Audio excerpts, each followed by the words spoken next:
शिक्षणाच्या स्वर्गाचे जिने उघडले दार, शिक्षणाच्या स्वर्गाचे जिने उघडले दार, ती सावित्रीबाई आज जगाची शिलेदार, ती सावित्रीबाई आज जगाची शिलेदार.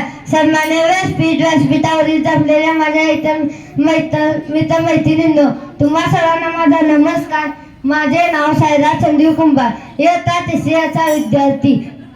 3 जानेवारी 1831 रोजी क्रांती ज्योती सावित्रीबाई फुले यांचा जन्म झाला. सावित्रीबाई व ज्योतिबांनी 1848 मध्ये पुण्यात मुलींची पहिली शाळा काढली.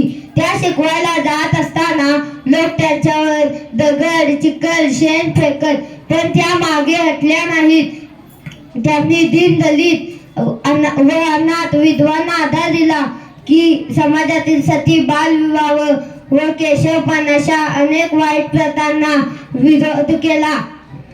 सावित्रीबाई फुले या स्त्री शिक्षणाच्या जननी होत्या.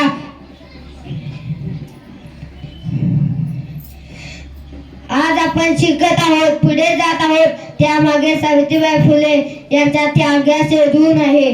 सावित्रीबाई फुले या अन्यायाविरुद्ध लढणाऱ्या क्रांती होत्या.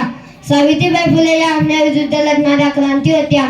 शेवटी एवढेच म्हणेन की आयुष्य वेचले स्त्रियांच्या शिक्षणासाठी, आयुष्य वेचले स्त्रियांच्या शिक्षणासाठी, झटत राहिल्या समाजाच्या सेवेसाठी, झटत राहिल्या समाजाच्या सेवेसाठी. ज्ञानाचा प्रकाश पसरवणाऱ्या तुम्ही ज्ञानज्योती, ज्ञानाचा प्रकाश पसरवणाऱ्या तुम्ही ज्ञानज्योती. वंदन करतो मनोभावे तुम्हाला माझे कोटी कोटी, वंदन करतो मनोभावे तुम्हाला माझे कोटी कोटी. जय ज्योती, जय क्रांती, जय ज्योती, जय